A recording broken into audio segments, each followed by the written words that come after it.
watching cat videos on YouTube. That song is really special to me, and it's going to be a integral part of my service, and I'll get into the significance of the lyrics of that song a little bit later on. But the title of my service this morning is Salt and Light, Fighting for Love. So my service this morning is twofold. I have two separate topics that I want to discuss, but they are interconnected. And just for the sake of clarity, I just wanted to say from the outset that one part of my service is very biblically based, and the other part of my service, I'll be delving into the experience that I had in North Carolina a few weeks ago when I went to the Set Free Summit. But the two things are interconnected, but I'll be segueing, hopefully smoothly, between the two topics. So first, I just want to preface this by saying that perhaps some of you in the audience have read the Bible, you cherish the Bible, it's a very meaningful book in your lives, and perhaps some other people in the audience don't know a whole lot about the Bible, or it's a book that's perhaps archaic and outdated, written over 2,000 years ago. It's like, what relevance does the Bible have in today's world? And my intention with this service is to speak to both audiences. I really want to grasp the essence that the Bible has to teach for those of you that have read the Bible probably cover to cover and know it a lot better than I do. But I also want to reach out to those of you that perhaps have not read the Bible or don't know anything about the Bible. So I'm going to be walking a fine line here and trying to present it to a broad audience for all of you guys that are here today. So let's jump right into it. So I'm going to be talking about Jesus' Sermon on the Mount. This is my favorite passage in the Bible. Jesus has just collected all of his disciples in Israel, all of his 12 disciples, and this is the part of the Bible where Jesus gives all of his proverbial advice about turning the other cheek, about loving our enemy, about telling the truth, all the things, all these universal laws that even the secular world abides by are taught in Jesus' Sermon on the Mount. So let's read this. It's a little bit lengthy. It's got a lot of words, but I'm going to try to unpack this in a way that, like I said, for those of you that have read the Bible, you can understand it, and hopefully I don't misinterpret its meaning. And also for those of you that have not read the Bible or don't understand the Bible in a deep sense, can also get something out of this passage. So I'm going to read it and unpack it, kind of line by line. So it says, "You are the salt of the earth. You are the light of the world. A town built on a hill cannot be hidden, neither do people light a lamp and put it under a bowl. Instead, they put it on its stand, and it gives light to everyone in the house. In the same way, let your light shine before others, that they may see your good deeds and glorify your Father in heaven." So what the heck is Jesus saying here? You are the salt of the earth. Has anyone heard that idiom before? Heard that expression? You are the salt of the earth. He is the salt of the earth. She is the salt of the earth. This is an expression to refer to someone who is humble and hardworking and compassionate and loving, and just all of the characteristics that we really admire. So a person that's salt of the earth, you might find in the Midwest or in the South, right? These are people that we really admire. So what is Jesus saying here? You are the salt of the earth. So first, it's important for us to understand the function of salt, the importance of salt in the Middle East 2,000 years ago.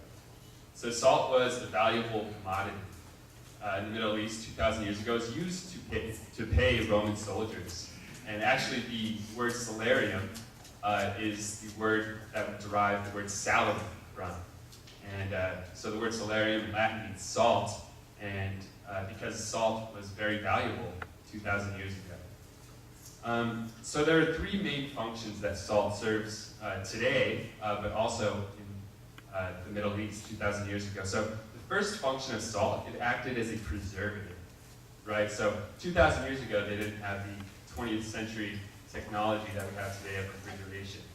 So whenever they slaughtered a goat or slaughtered any kind of animal or fish or any kind of perishable good that could rot easily, they didn't have refrigeration, so they would put salt on their food in order to preserve it.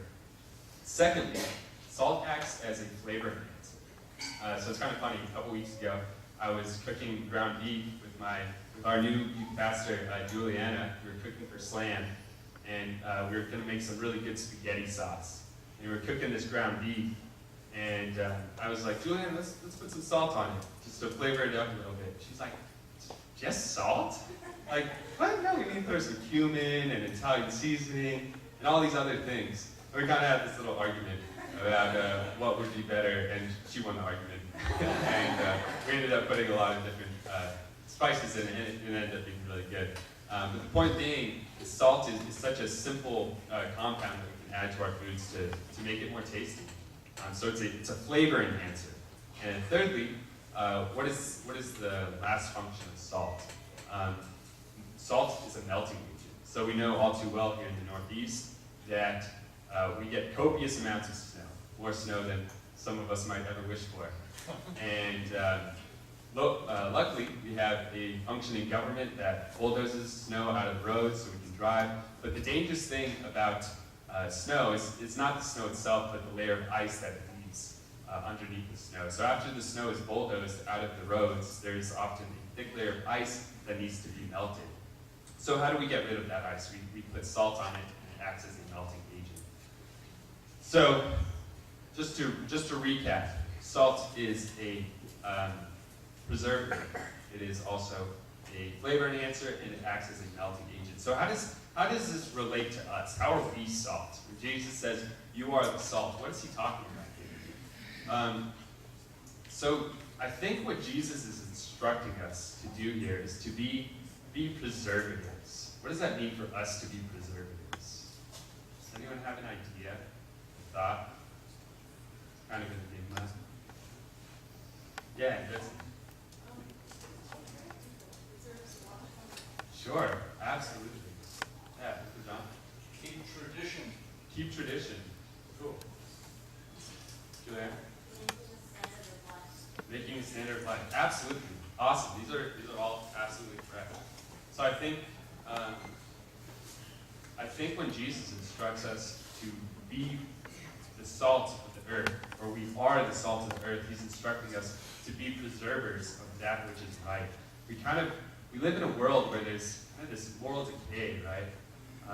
Don't get me wrong, there are many beautiful, wonderful people in the world that are doing incredible things. There are also people in the world that are kind of allowing for this moral decay that exists in the world. And I think Jesus is instructing us to be preservers of what we know is right. I think if we philosophize about morality, and anthropologists might tell us that the moral law doesn't exist. You know, morality is different all around the world. And I think in our hearts, every person knows what is right and wrong, right? So I think Jesus is instructing us to be preservers of that which is right. Secondly, so salt acts as a flavor enhancer. Similarly, so we live sometimes in a dull world, right? There are people that aren't alive. How many of you guys have gone to the grocery store, and the guy or girl that's checking out your groceries, their eyes are just kind of glazed over. They don't seem very happy. There's just like not a lot of enrichment or fulfillment in their lives, right? Have you guys experienced that before? And it's sad, right? It's not that these people are dead or that they don't have innate value. They just experience hopelessness and despair because their lives are not enriched. They don't know what love is. They don't know what compassion is. These are things that they perhaps have not experienced recently in their lives. So I think Jesus is instructing us to be people that add flavor to other people's lives. So what can you do in a situation where you're at the grocery store and this person just seems kind of dead inside?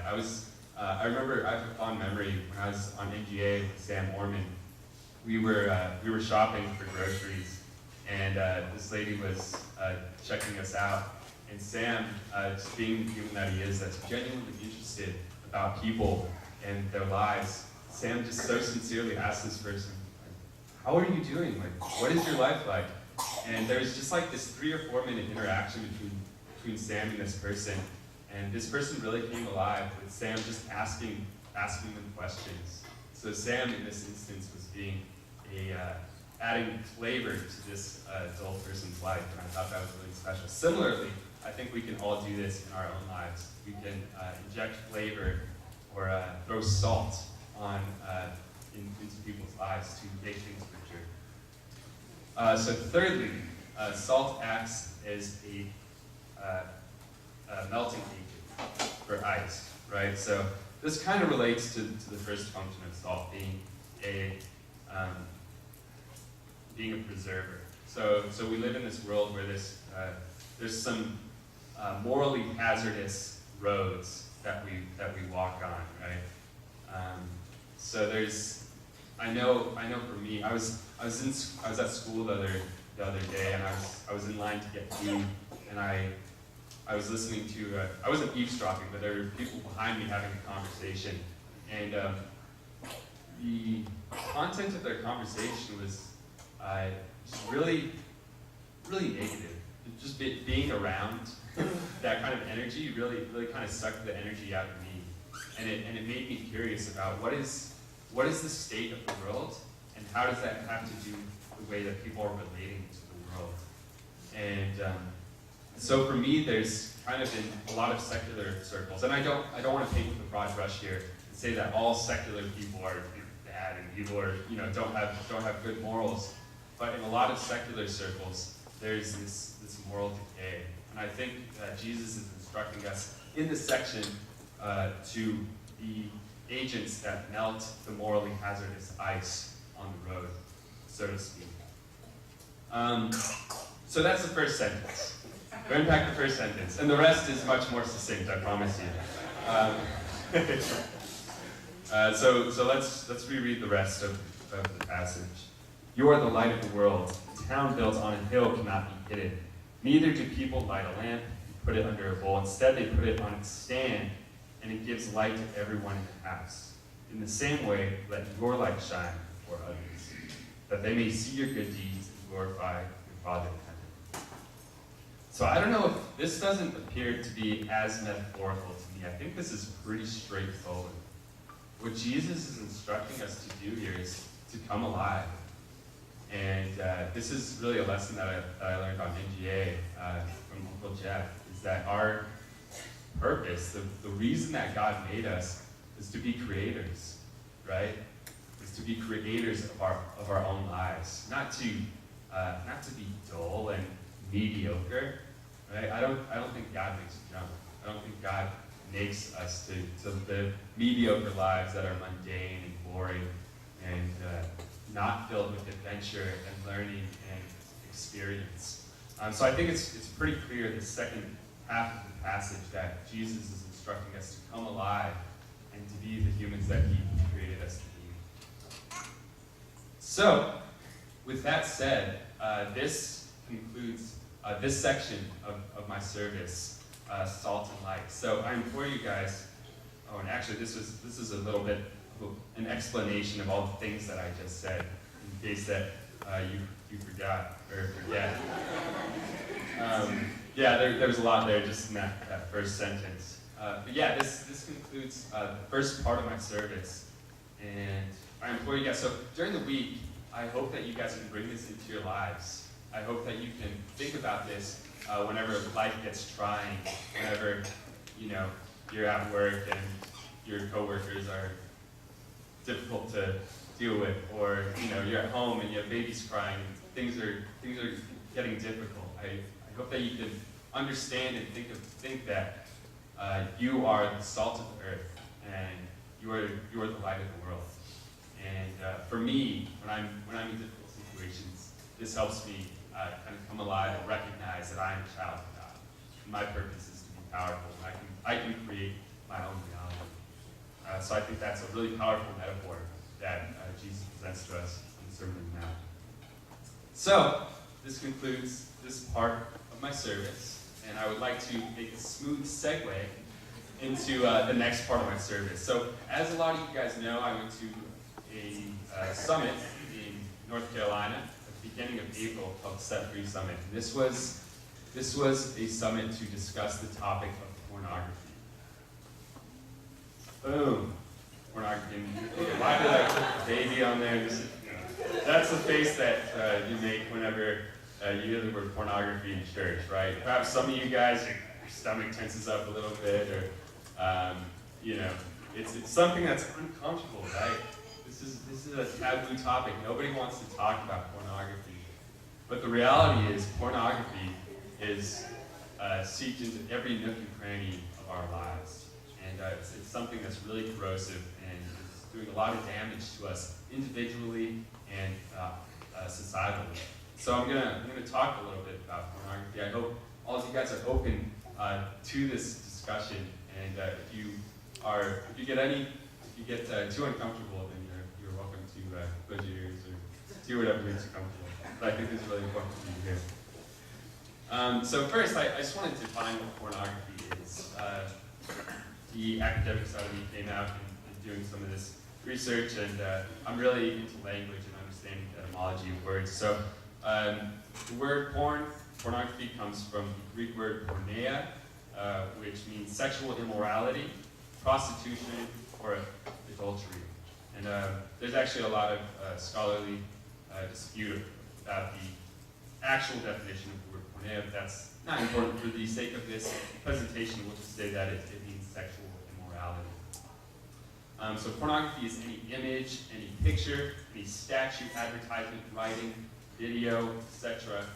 Its purpose is to create sexual titillation. So I think for a lot of people, there might be it's easy to dance around this definition, right?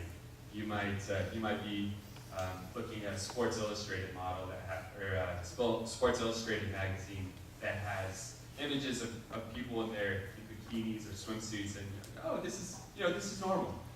This isn't pornography. But the fact of the matter is those images create sexual titillation, and they're arousing. And this, perhaps I'm extreme for saying something like this, but those images can be considered pornography. So it's very easy for us to dance around this definition. And I just want to be very clear that it is anything that creates sexual titillation. So, 50 Shades of Grey, the book, that book was written to arouse people. So that is pornography. I just want to be crystal clear about the definition. Secondly, who is susceptible to porn? I think there's this huge misconception that it's only a certain age group, or it's only guys, or it's only certain people that are susceptible to pornography. This is a huge fallacy. It's everyone. It's everyone. And I don't want to get things twisted. Not everyone is watching pornography, but everyone is susceptible to pornography. In this day and age that we live in, it is so easily accessible. Anyone, if you have access to a computer or a smartphone, you can watch pornography pretty much anywhere. I want to debunk this myth that pornography is something that only impacts men of a certain age group. I don't care how old you are. I don't care if you're a mom or a dad or a grandma or a grandfather, a sister, a daughter, female, male, bisexual, straight, homosexual. Anyone can be is susceptible to pornography. So pornography as an industry started really to gain traction in the 1960s. So I found this kind of funny graphic of Shrek. So the before picture is pornography in the 1960s. It's kind of sluggish and slow. It was difficult to get access to because you needed to be 18 years of age, and you needed to go to very particular stores in order to purchase it. But today, the second picture is pornography in the 21st century in 2016. It is a whole other monster. Pornography is, like I said before, so easily accessible.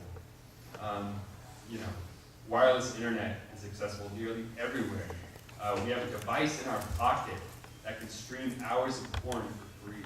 And it is something we can do in the privacy of a bathroom stall, our bedrooms, or virtually anywhere where there's Wi-Fi, 4G, or LTE. So this is something that's really ubiquitous. It's accessible anywhere and everywhere.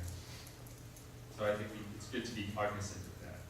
So I think perhaps some of you in the audience are, what's wrong with a little bit of porn?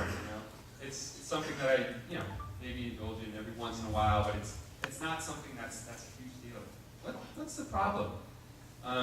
So I just wanted to tackle this, and these are a few of the effects that porn has on us. That I just came up with these things off the top of my head. So this is not at all an exhaustive list of the way that porn impacts us.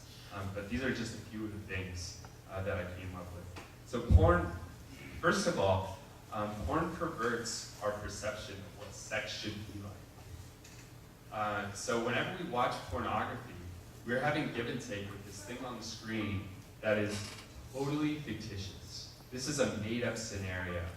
The women and men, for that matter, on the screen are, they have their makeup done in a certain way. The lighting is done in a certain way to enhance certain body parts. A lot of these women have breast implants and butt implants and size zero waists. And we're having give and take with this interaction that is totally fabricated. This isn't something that exists in real life. Secondly, it objectifies women. So, for those of you that may have encountered pornography, there's a lot of really grotesque material out there.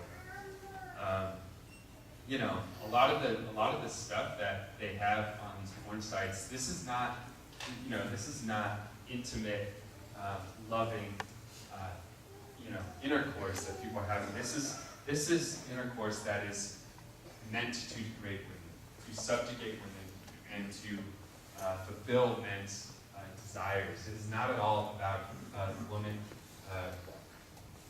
experiencing pleasure or having any of her needs met. This is purely women being subjugated for men's desires. Thirdly, pornography commoditizes sex. It commoditizes men, it commoditizes women, and even children. It creates a scenario where this very special thing that God gave us can be reduced to a cheap commodity that can be purchased, for a couple dollars online or even for free. Honestly, the vast majority of internet pornography is free. So it's a cheap commodity that debases the value of this intimate, special thing. Fourthly, porn is an industry that promotes sexual violence, rape, and children's sexual exploitation. So one of the topics that we talk about here at UB and the College of Public and International Affairs is sexual exploitation. So we know that in poorer Southeast Asian countries, Cambodia, Laos, Vietnam, Philippines, there's this huge criminal enterprise that exploits young girls. And I mean, some of these girls that are being sold into the sex slave industry are as young as 9, 10, 11 years old, and being sold into the sex slave industry. And so you might ask, how does pornography play into this? What's the deal? And the fact of the matter, you guys, is that the porn industry is a humongous global criminal enterprise that is interconnected. So even if you are someone who has watched pornography in the past or is currently struggling with pornography, I think it's important to understand, even if you are watching pornography that is between two consenting adults, you're still inadvertently supporting an enterprise, a business that supports sexual exploitation of young girls and people around the world. So I think it's important for us to be cognizant of that. And the last 2 points, I'm going to get into these in just a moment, is it changes our brain chemistry. Whenever we watch porn, it really has a huge impact on our brains, on the chemicals that we release, and our neurology. And lastly, it can be highly addictive. So I'm going to get into these in a moment. So one of the things that they talked about at the summit, they said porn is a drug. And perhaps some of you guys think, what? Where's that a drug? You don't inject it. You don't inhale it, you don't sniff it. What are you talking about? This is a hyperbole. That's a bit of an exaggeration. And I was incredulous at first too. I was like, that's, I don't know, porn is a drug. But I'm going to get into the way that it impacts us in the same way that drugs impact us. So how's porn a drug? One of the gentlemen at the summit, this Mormon fellow named Clay Olson, who's the founder of a company called Fight the New Drug, I was listening to one of his podcasts, and in his podcast, this is what he has to say. It says, porn goes into the eyes through the iris and triggers a release of chemicals in our brain. Dopamine, serotonin, epinephrine, oxytocin.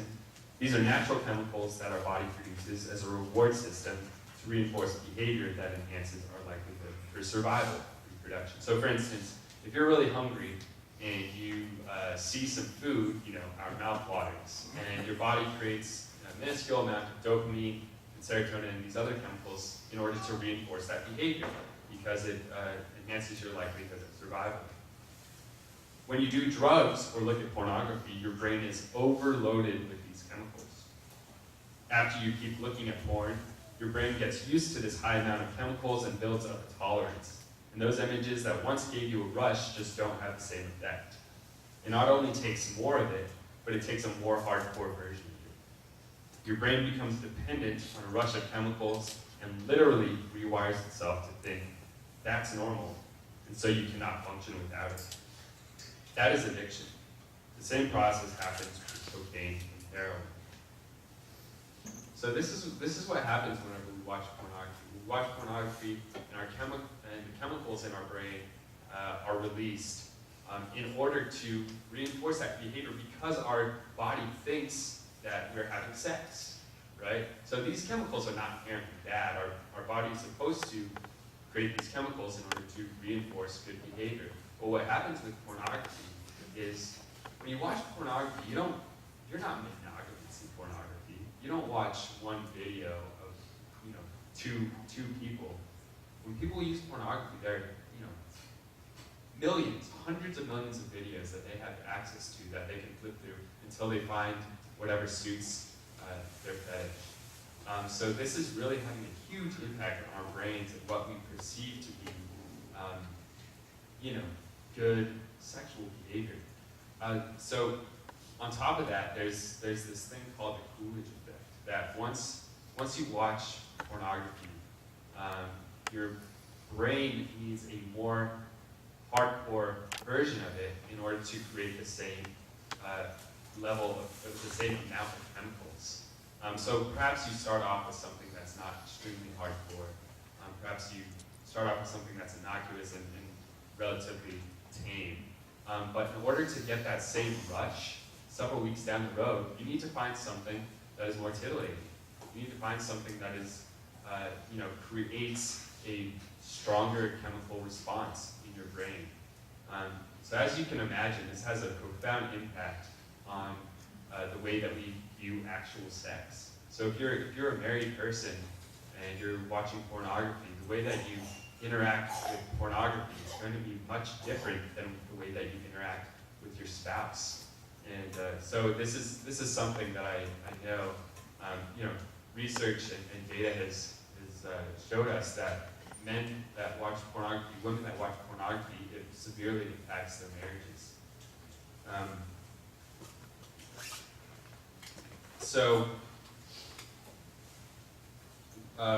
With that, I just want to drop some facts. Sorry, next slide. Drop some facts. The largest group of internet viewers are youth aged 12 to 17. So these are young kids. And of course, it's not limited to that age group. It's not like once you're 17 years old, you stop watching porn. Not at all. Like I said earlier, anyone, any age, any gender, any sexuality is susceptible to porn. The average age of exposure is 11 years old. So this is really disturbing because 11 years old, this is when our minds are so valuable. This is when our minds are so impressionable. This is the age when young boys and young girls, start to imitate the behavior that they see, right? So you see 10, 11, 12-year-old boys, if they have an older sibling, you know, they imitate what their older sibling does a lot of the time. Similarly, if the 11 or 12-year-old is exposed to pornography, how do you think that's going to distort their view of sexuality, of intimacy, of women, of men? It's going to be, you know, distorted until it's fixed. So every second, 30,000 people globally are viewing porn.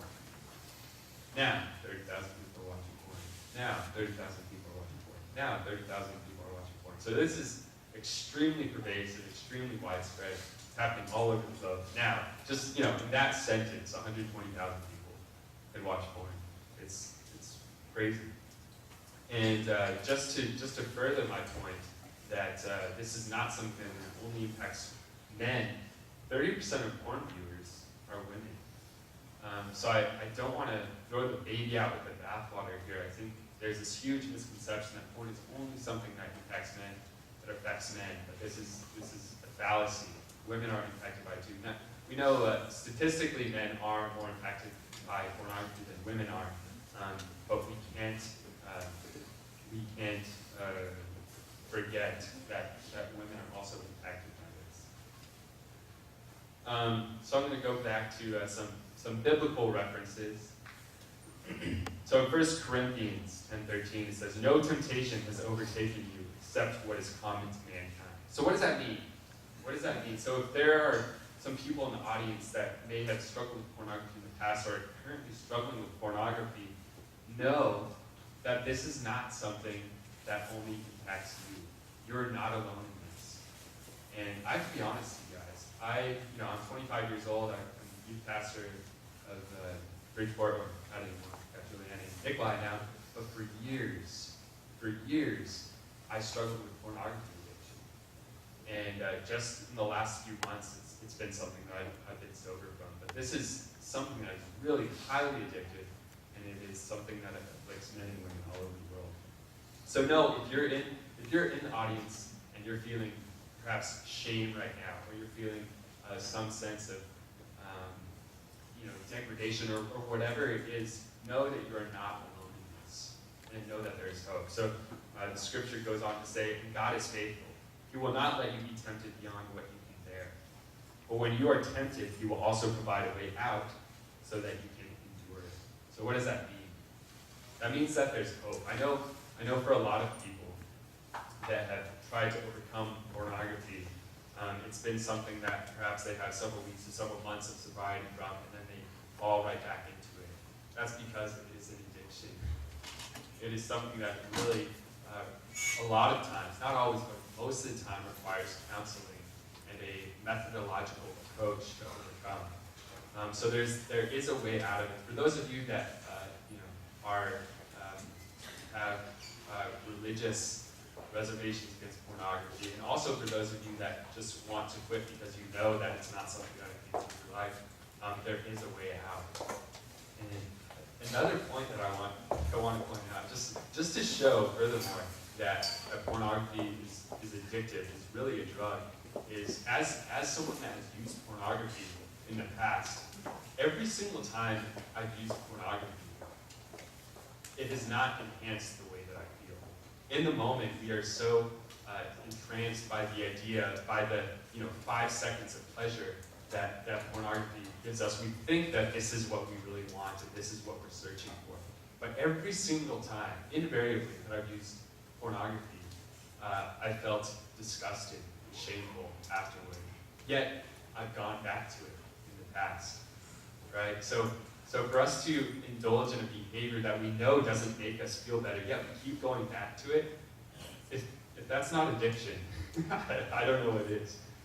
So really just to hammer in that point that this is something that's highly addictive, and something that we can deal with, and that there is hope. So the reason that I asked the band to play the song "Where You're At" by Alan Stone is, first of all, it's just an awesome song. I love Alan Stone. He's one of my favorite artists. But also the first verse of the song, the lyrics go, "I keep my dirt on the surface, so you don't gotta dig. The people that make me nervous try to hide all their sins."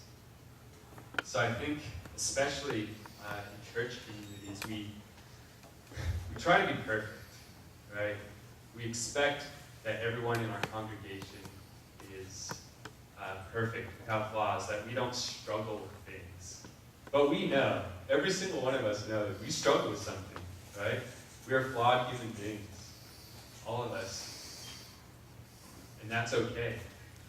That's okay, because it's a shared experience. All of us are flawed. All of us have something that is broken. All of us have experienced pain and despair in our lives. So this is a common thread in which we can mobilize around and rally around in order to build community.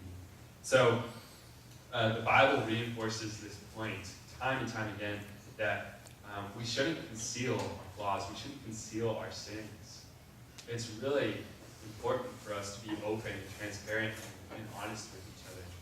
I know, so how many of you guys have had an interaction with someone, perhaps someone that you don't even know so well, where they've been vulnerable and they've shown you something that you wouldn't expect for a stranger to show you? And what is our response to that? Our response isn't, "You, TMI," right? Oftentimes, 99% of the time, our response is, "Wow, this person was so transparent with me. This person was honest with me. I'm so grateful that they were willing to share that with me." And in return, we want to be vulnerable with others, right? What does this build?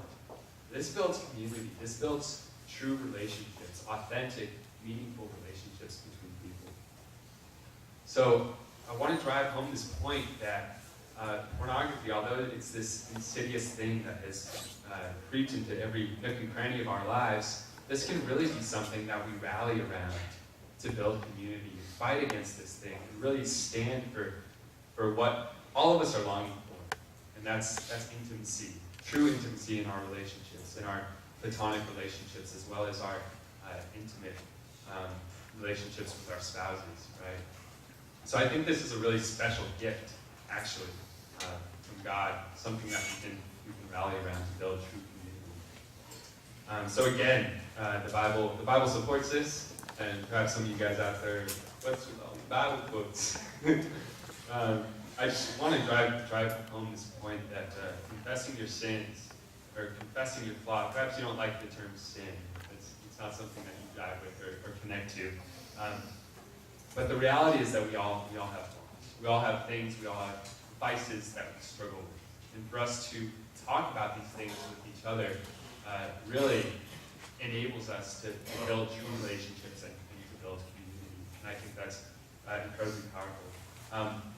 So this scripture, James 5:16 says, "Confess your sins to each other and pray for each other so that you may be healed.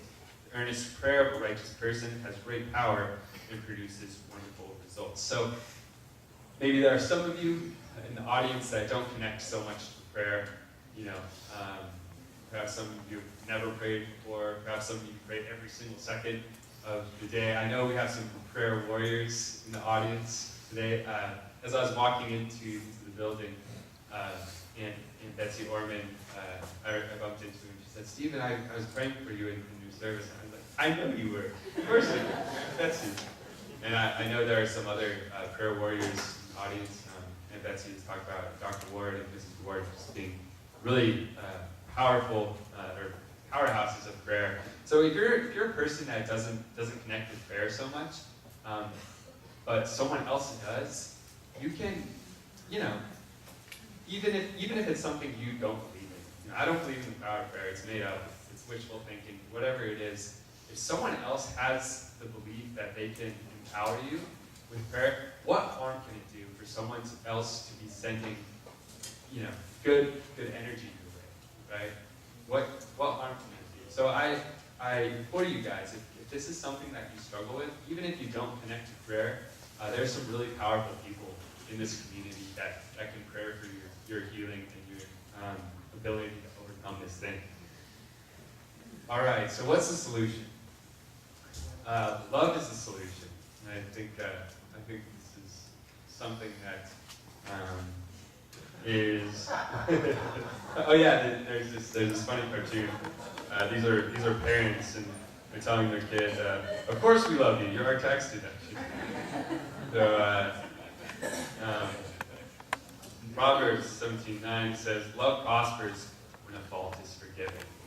So in our vulnerability, in our ability to convey with each other that we are broken, that we have vices, that we have things that we struggle with, that's where love can flourish. That's where love can prosper.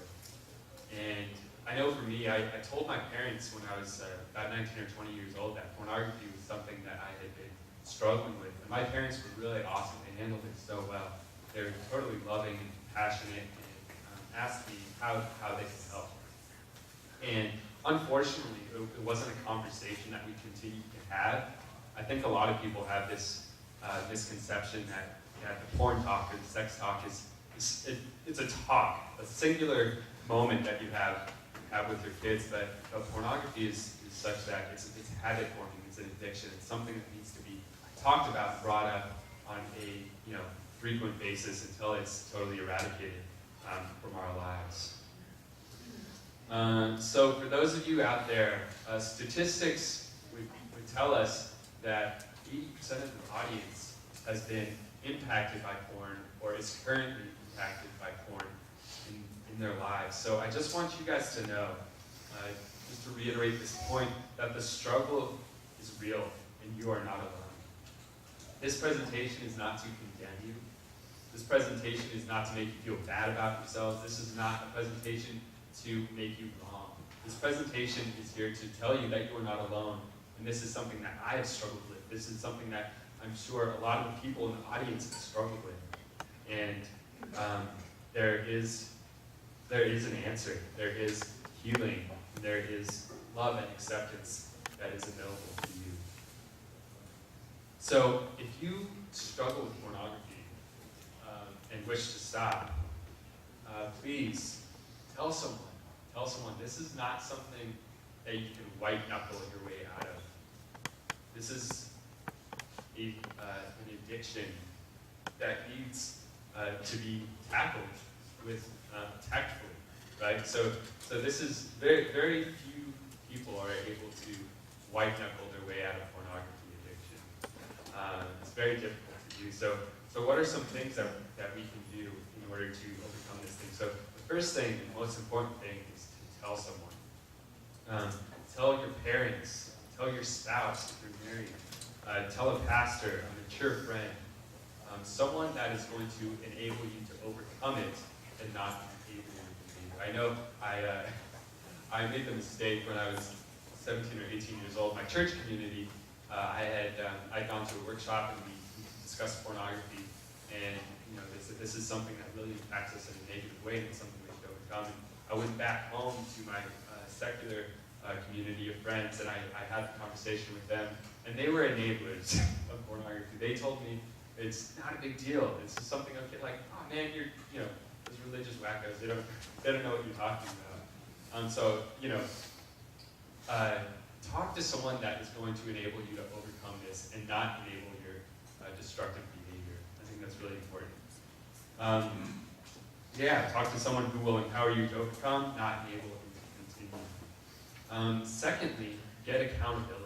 So Alex and I have created a group here in Bridgeport.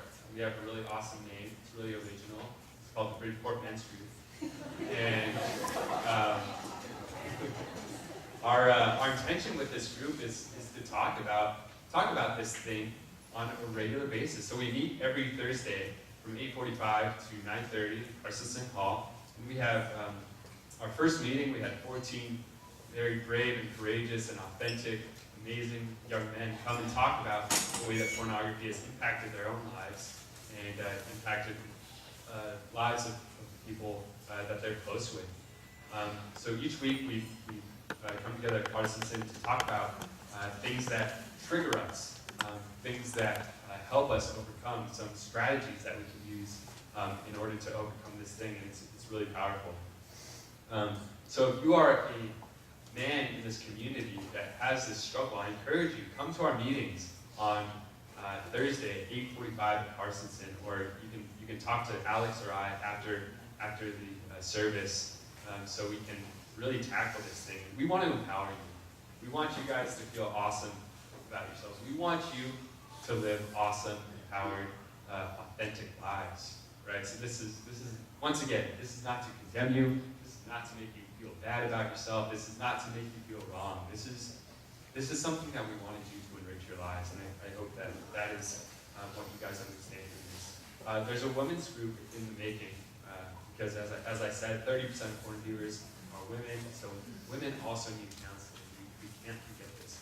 Unfortunately, I'm not a certified sex therapist, and I don't know that women would feel comfortable talking to me about if they do struggle with this problem. But Shinwa is working on a awesome young adult pastor is working on a program to counsel young women that are facing this struggle. Next slide. So one of the things that I'll be closing here shortly.